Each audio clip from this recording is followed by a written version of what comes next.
নমস্কাৰ আপোনালোক সকলোকে আকৌ এবাৰ নতুন এটা ভিডিঅ'লৈ স্বাগতম জনাইছো। আজি আমি আলোচনা কৰিম ইণ্ডিয়ান পলিটিৰ ভাৰতীয় ৰাজনীতিৰ কিছুমান সম্ভাৱ্য প্ৰশ্ন উত্তৰ। গতিকে আমি পলম নকৰি ভিডিঅ'টো আৰম্ভ কৰোঁ বলক। আমি প্ৰথমটো প্ৰশ্ন লৈছো যে ভাৰতৰ ৰাষ্ট্ৰপতি হল চৰকাৰৰ মুৰব্বী, ৰাষ্ট্ৰৰ মুৰব্বী, ৰাষ্ট্ৰ আৰু চৰকাৰৰ মুৰব্বী নে ওপৰৰ কোনোটোৱে নহয়। গতিকে অপচনসমূহৰ ভিতৰত শুদ্ধ অপচন হ'ব অপচন খটো ৰাষ্ট্ৰৰ মুৰব্বী। আমি ইয়াৰ পিছৰটো প্ৰশ্ন চাওঁ। ২ নম্বৰ প্ৰশ্নটোত সোধা হৈছে যে ৰাষ্ট্ৰপতি নিৰ্বাচন পৰিচালনা কৰে। অপচনসমূহত দিয়া হৈছে ভাৰতৰ নিৰ্বাচনী আয়োগে, প্ৰধানমন্ত্ৰীয়ে, ভাৰতৰ মুখ্য ন্যায়াধীশে নে লোকসভাৰ অধ্যক্ষই। গতিকে অপচনসমূহৰ ভিতৰত শুদ্ধ অপচনটো হ'ব অপচন নম্বৰ কটো ভাৰতৰ নিৰ্বাচনী আয়োগে। আমি পিছৰটো প্ৰশ্ন চাওঁ। ৩ নম্বৰ প্ৰশ্নটোত সোধা হৈছে যে সংসদে কিমান দিনৰ ভিতৰত অনুমোদন নজনালে ঘোষিত ৰাষ্ট্ৰীয় জৰুৰীকালীন অৱস্থা বাতিল হ'ব পাৰে। অপচনসমূহত দিয়া হৈছে 2 মাহ, 3 মাহ, 6 মাহ, এমাহ। গতিকে উল্লেখিত অপচনসমূহৰ ভিতৰত শুদ্ধ অপচনটো হ'ব অপচন নম্বৰ ঘটো এমাহ। আমি পিছৰটো প্ৰশ্ন চাওঁ। 4 নম্বৰ প্ৰশ্নত সোধা হৈছে ভাৰতৰ উপৰাষ্ট্ৰপতিক নিৰ্বাচন কৰে লোকসভাই, জনসাধাৰণে, সংসদৰ সদস্যসকলে, বিধানসভাৰ সদস্যসকলে। গতিকে উল্লেখিত অপচনসমূহৰ ভিতৰত শুদ্ধ অপচনটো হ'ব অপচন নম্বৰ গটো সংসদৰ সদস্যসকলে। আমি পিছৰটো প্ৰশ্ন চাওঁ। 5 নম্বৰ প্ৰশ্নত সোধা হৈছে উপৰাষ্ট্ৰপতিৰ কাৰ্যকাল হ'ল 5 বছৰ, 6 বছৰ, 9 বছৰ, 8 বছৰ। গতিকে উল্লেখিত অপচনসমূহৰ ভিতৰত শুদ্ধ অপচনটো হ'ব অপচন নম্বৰ কটো 5 বছৰ। আমি পিছৰটো প্ৰশ্ন চাওঁ। 6 নম্বৰ প্ৰশ্নত সোধা হৈছে ৰাষ্ট্ৰপতি অসুস্থ হৈ থাকিলে উপৰাষ্ট্ৰপতিয়ে ৰাষ্ট্ৰৰ দায়িত্বত থাকিব পাৰে। 3 মাহ থাকিব পাৰে, 6 মাহ থাকিব পাৰে, অনিৰ্দিষ্ট কাললৈ থাকিব পাৰে নে এবছৰ থাকিব পাৰে। গতিকে উল্লেখিত যোনসমূহ অপচন আছে অপচনসমূহৰ ভিতৰত শুদ্ধ অপচনটো হ'ব অপচন নম্বৰ গটো অনিৰ্দিষ্ট কাললৈ। আমি পিছৰটো প্ৰশ্ন চাওঁ। 7 নম্বৰ প্ৰশ্নটোত সোধা হৈছে মন্ত্ৰী পৰিষদ কাৰ ওচৰত দায়বদ্ধ। অপচনসমূহত দিয়া হৈছে ৰাষ্ট্ৰপতি, সংসদ, প্ৰধানমন্ত্ৰী আৰু জনসাধাৰণ। গতিকে উল্লেখিত যিসমূহ অপচন আছে অপচনসমূহৰ ভিতৰত শুদ্ধ অপচনটো হ'ব অপচন খটো সংসদ। ইয়াৰ লগে লগে আপোনালোকেও কৰি যাব আৰু কিমানটা শুদ্ধ কৰিলে কমেণ্ট বক্সত নিশ্চয়কৈ জনাব। আমি পিছৰটো প্ৰশ্ন চাওঁ।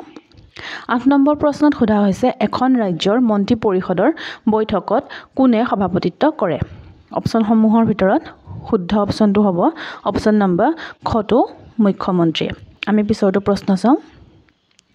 9 নম্বৰ প্ৰশ্নত সোধা হৈছে ৰাজ্যৰ ৰাজ্যপালজন ৰাজ্যৰ মুৰব্বী নে চৰকাৰৰ মুৰব্বী নে ৰাষ্ট্ৰপতিৰ প্ৰতিনিধি নে ৰাজ্য আৰু চৰকাৰৰ মুৰব্বী।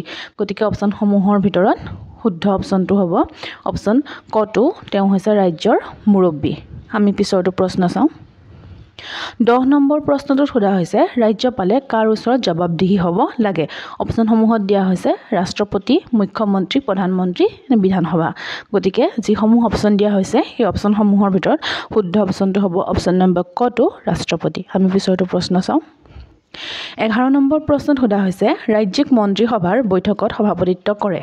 অপচনসমূহত দিয়া হৈছে মুখ্যমন্ত্ৰীয়ে, ৰাজ্যপালে, সংসদীয় পৰিক্ৰমা মন্ত্ৰীয়ে নে ওপৰৰ কোনোটোৱে নহয়। গতিকে উল্লেখিত যিসমূহ অপচন আছে সেই অপচনসমূহৰ ভিতৰত শুদ্ধ অপচনটো হ'ব অপচন নম্বৰ কটো মুখ্যমন্ত্ৰীয়ে। আমি 12 নম্বৰ প্ৰশ্নটো চাওঁ। 12 নম্বৰ প্ৰশ্নটোত সোধা হৈছে যে কোনখন দেশৰ সংবিধান আটাইতকৈ দীঘল। গতিকে যিসমূহ অপচন দিয়া হৈছে সেই অপচনসমূহৰ ভিতৰত শুদ্ধ অপচনটো হ'ব অপচন নম্বৰ ঘটো ভাৰত। আমি পিছৰটো প্ৰশ্ন চাওঁ। 13 নম্বৰ প্ৰশ্নত সোধা হৈছে ভাৰতীয় সংবিধানখন সংবিধান সভাত গৃহীত হয় কিমান চনত গৃহীত হয়। অপচনসমূহৰ ভিতৰত শুদ্ধ অপচনটো হ'ব অপচন নম্বৰ কটো 1949 চনৰ 26 নৱেম্বৰত। আমি পিছৰটো প্ৰশ্ন চাওঁ।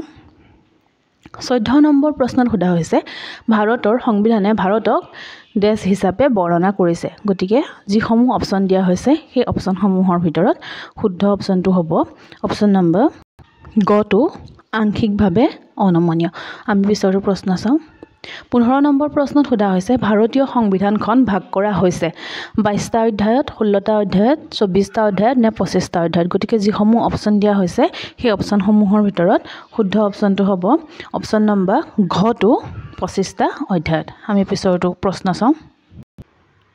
16 নম্বৰ প্ৰশ্নটোত সোধা হৈছে যে ভাৰতীয় সংবিধান সংশোধনী কিমানটা পদ্ধতি আছে গতিকে যিসমূহ অপশ্যন দিয়া হৈছে সেই অপশ্যনসমূহৰ ভিতৰত শুদ্ধ অপশ্যনটো হ'ব অপশ্যন নম্বৰ ঘটো 3টা আমি পিছৰটো প্ৰশ্ন চাম 17 নম্বৰ প্ৰশ্নত সোধা হৈছে ভাৰতৰ সংবিধানৰ 42তম সংশোধনী ঘটোৱা হৈছিল কিমান চনত ঘটোৱা হৈছিল অপশ্যনসমূহৰ ভিতৰত শুদ্ধ অপশ্যনটো হ'ব অপশ্যন কটো 1974 চনত আমি পিছৰটো প্ৰশ্ন চাম 18 নম্বৰ প্ৰশ্নত সোধা হৈছে মন্ত্ৰী পৰিষদৰ মুৰব্বী কোন গতিকে যিসমূহ অপশ্যন দিয়া হৈছে সেই অপশ্যনসমূহৰ ভিতৰত শুদ্ধ অপশ্যনটো হ'ব অপশ্যন নম্বৰ কটো প্ৰধানমন্ত্ৰী আমি পিছৰটো প্ৰশ্ন চাম 19 নম্বৰ প্ৰশ্নত সোধা হৈছে ভাৰতৰ ৰাজ্যসমূহৰ সাংবিধানিক মুৰব্বী কোন অপশ্যনসমূহত দিয়া হৈছে ৰাজ্যৰ ৰাজ্যপাল ৰাজ্যৰ মুখ্যমন্ত্ৰী উচ্চ ন্যায়ালয়ৰ ন্যায়াধীশ আৰু ভাৰতৰ ৰাষ্ট্ৰপতি গতিকে যিসমূহ অপশ্যন দিয়া হৈছে অপশ্যনসমূহৰ শুদ্ধ অপশ্যনটো হ'ব অপশ্যন কটো ৰাজ্যৰ ৰাজ্যপাল আমি পিছৰটো প্ৰশ্ন চাম লোকসভাৰ অধ্যক্ষজন নিৰ্বাচন কৰে অপশ্যনসমূহৰ ভিতৰত শুদ্ধ অপশ্যনটো হ'ব অপশ্যন নম্বৰ কটো লোকসভাৰ সদস্যসকলে গতিকে আজি ইমানলৈকে আছিলে আৰু আপোনালোকে যদি ভিডিঅ'টো চাই ভাল পাইছে তেনেহ'লে এটা লাইক কৰিব লগতে লগৰ বন্ধু বান্ধৱীৰ সৈতেও শ্বেয়াৰ কৰিব আৰু চেনেলটোত যদি প্ৰথমবাৰৰ বাবে আহিছে তেনেহ'লে চেনেলটো ছাবস্ক্ৰাইব কৰি লগতে বেল আইকনটো প্ৰেছ কৰি থ'ব আৰু আপোনালোকে ভিডিঅ'টো ইমানলৈকে চোৱাৰ বাবে বহুত বহুত ধন্যবাদ